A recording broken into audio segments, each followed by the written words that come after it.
In this video, I'm going to show you how to animate text opacity in DaVinci Resolve 20 using keyframes so you can create a smooth custom fade-in or fade-out effect for any title on your timeline. This is a really useful technique when you want your text to appear more professionally, match the pacing of your edit, or simply give your videos a cleaner, more polished look.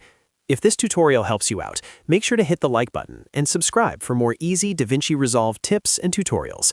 Let's jump right in.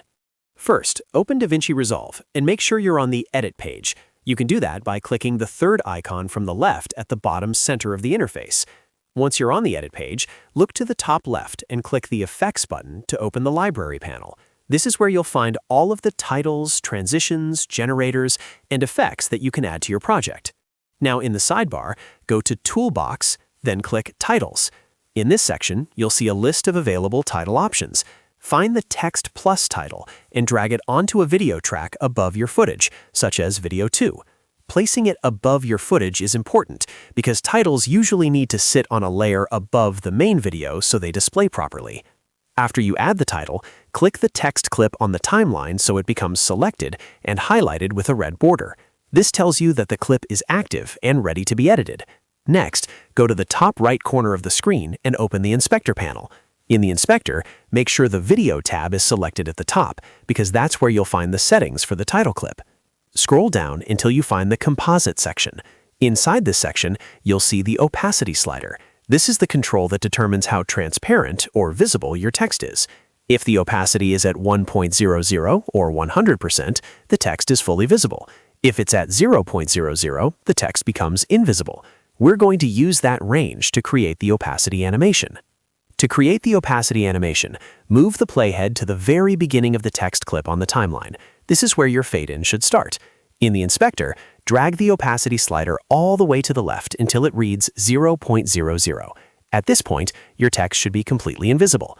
Then click the small diamond icon to the right of the opacity slider. Once you click it, the diamond turns red, which means a keyframe has been added. This keyframe tells DaVinci Resolve to remember the opacity value at that exact moment in time. Now move the playhead forward on the timeline to the point where you want the text to become fully visible. For example, you might move it about 1 second forward if you want a quick fade in. Once you get there, drag the opacity slider back to the right until it reads 1.00 or 100%. As soon as you change that value, DaVinci Resolve will automatically create a second red diamond, which means another keyframe has been added. Now the software knows to transition smoothly from invisible text to fully visible text between those 2 points. If you also want to create a fade-out, the process is very similar. Move the playhead toward the end of the clip where you want the fade-out to begin. Click the diamond again if needed to lock in the full opacity point, then move to the final frame of the clip and set the opacity back to 0.00. This creates another smooth transition, but this time the text fades away instead of appearing. Once you've set your keyframes, press the spacebar to play the timeline and preview the animation. Watch closely to make sure the transition feels smooth and that the timing matches your edit. If the field feels too fast or too slow, just move the keyframes farther apart or closer together until it looks perfect. And that's it. You've just learned how to animate text opacity in DaVinci Resolve 20 using keyframes. This is a simple but powerful editing trick that can make your text look much more dynamic and professional. If this video helped you, please hit the like button, subscribe for more DaVinci Resolve tutorials, and I'll see you in the next one.